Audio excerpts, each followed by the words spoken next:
Thank you for everyone here. My name is Tzachi Duek. I'm a Principal Solutions Architect for Containers at AWS. I'm apologize on behalf of Apurva, who couldn't make it to here. And today we're going to cover a new solution we created on AWS, which is EKS Blueprints. It's not a service, it's a solution for you to manage EKS clusters easier. So it all started with platform engineers, software engineers, and the feedback we got from customers is that basically software engineers are not interested in managing Kubernetes. They're not managing infrastructure. They want to take their code being deployed in production, making sure it's being deployed with the right infrastructure, with the right guardrails, separation of concerns, and everything.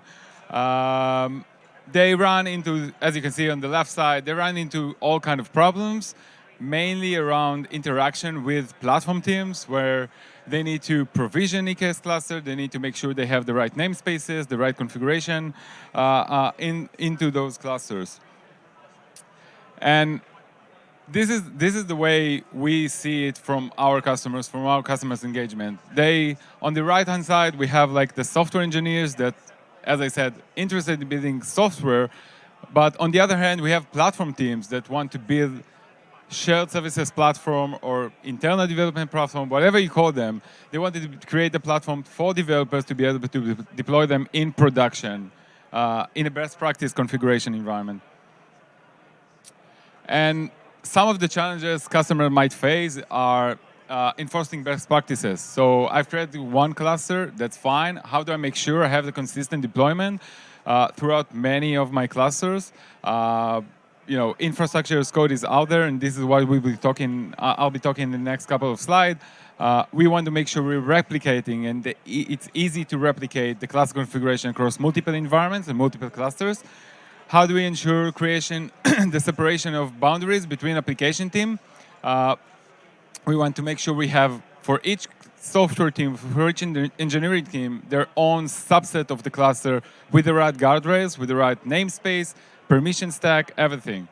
We want to make sure we're installing add-ons. Add-ons are important part of managing Kubernetes clusters. Even if we decide like which add-ons we want to use, we still need to make sure we have the complete lifecycle management for those add-ons. A lot of customers really has challenges around how should I use my add-ons, plain Kubernetes YAMLs, Helm charts, infrastructure as code. This is all being baked into this solution. How to add new environments in a few lines of configuration, and how do I manage everything from a single source of truth. And as you can see here, this is all the things you have to make sure you are configuring, deploying when you're running Kubernetes, where the application team, they're really interested in just that part. They don't care about like what monitoring service I'm using, what tracing solution, what logging. They just want to make sure everything is deployed and being delivered to them with the right interface, with the right configuration. And this is why EKS Blueprints allow you to configure everything I've said so far in a single complete framework. EKS Blueprint today supports both CDK and Terraform, which are the two main infrastructure as code solutions we see out there for customers. And start with the basic layer of cluster and compute capacity. We have the cluster configuration and the data plane configuration. Whether it's Fargate, managed node group, Carpenter, whatever you want to use, you can use any type of combination of that. The next one is the add-ons. The add-ons, as part of the infrastructure as code solution, we provide a complete lifecycle management for each and every add-ons. We create a built-in add-ons as part of the solution itself, but we also allow them create interface for partners and third parties like Kasten to create their own add-on lifecycle management. And this is where Kasten data platform create their own implementation of Kubernetes, of EKS add-ons to be able to deploy as part of your cluster. So whether you're managing EKS, you can also hook in the custom data platform add-on automatically to be able to deploy it consistently in a single cluster across multiple environments with the right configuration. And as the last step, we have the team separation, which is namespace separation with specific RBAC permission per team and specific RBAC IAM for service account configuration for each and every team to be able to interact with other AWS services. As I said, it's been offered as a solution for both AWS CDK and infrastructure as well using Terraform. And just to wrap it up, you get, with EKS Blueprint, you get best practices built into your infrastructure as code configuration. You can replicate easily clusters across AWS resources, across AWS environment, not just a single account, but also like multiple accounts, multiple VPCs, multiple regions. And you can also integrate with existing VPC of your own. In terms of add-on management, you get out-of-the-box integration. We wrap it up. We have the whole best practices built into those add-ons implementation. Just to maybe, there's a demo after that, but just to connect you, there's an infrastructure as code modules and composition for AWS CDK and Terraform that allows you to create all of these kind of add-ons. And within each add-on, we already implemented the best practice way of configuring and deploying it. In terms of team management, for every team, you get a namespace, you get a RBAC permission, an IAM role that allows only for a specific role, specific set of users to be able to consume this role and authenticate to the cluster. But they will get like a slice subset of this cluster in the form of namespace. And last, you can leverage add-ons such as GitOps, Argo CD, Flux to manage your cluster consistently using GitOps methodology. And I'm... Welcome to this demo. And this is a pre-recorded demo. To get started with the CDK version of EKS Blueprints. All right. Oh, good. Yeah, there we go. Yeah. So just hopefully everyone is very excited by terminal-based demos. But I promise you, this is ultimately the best kind of boring. To go back to the use case in general here. At the end of the day, I look at, maybe somewhat biased, data protection as being as important of a piece of my infrastructure as deploying my service mesh or deploying core DNS on a cluster.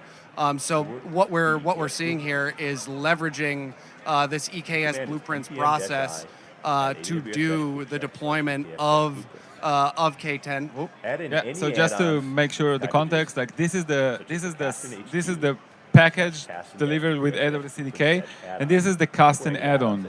So you basically manage the infrastructure so as much as any other programming language. This one is in TypeScript, and you basically import the add-on. As you see here in a couple of seconds, you will get the cluster configuration, add-ons built in with... Yeah, exactly. So this is where I'm building the blueprint. You see, I'm using a blueprint, EKS Blueprint Builder. I'm specifying the list of add-ons, and I'm building my cluster in a specific environment. So in this case, I'm using the default environment of the CDK. I can use like multiple environments. I can take this object, replicate it easily across multiple environments, and as soon as I'm ready to go, I'm just using like any other AWS CDK application, CDK deploy, and it automatically deploy the cluster configuration. So this is the CDK list. Now we'll do a CDK deploy, and it will create the cluster. You will see in the demo there is a recording of the console that basically creates the cluster with the right add-ons, including custom add-on inside. Yeah, so just to give you a glance of what's happening here, on the back, like AWS CDK works with CloudFormation. So it relies on CloudFormation to manage the state. With Terraform, it works differently, but with CDK, it works with CloudFormation. As soon as the cluster was created, create the cluster, the IAM role, the specific namespace for the team, and the deployment of those add-ons. And as you can see, I have like 2 nodes, and if I get namespace, so I have all my application being deployed, including the custom one, into the custom namespace. So you don't have to figure out, like one of the things I've been in my role, I'm working with customers around lifecycle management, and I see customers really really challenging around how they manage, how they deploy application to my cluster, how they deploy add-ons, third-party like custom into cluster, and this could provide you with a single complete way of managing custom add-ons inside the cluster. Yeah, like if I'm doing dedicated clusters for hard multi-tenancy between maybe different, I know you have the Teams integration, but if I need bigger, more hard blast domains between teams, being able to easily spin up a cluster like this, have Kasten available out of the box, so maybe I've got backup policies running on a primary cluster, I could, again, programmatically bootstrap some import policies on my new clone cluster to start migrating over applications, maybe for a UAT use case or something like that. To destroy a cluster, it's as simple as CDK destroy. That's basically it. Thank you for joining us. If you have any questions, I'm here. Thank you. Thank you, Matt. Seconds.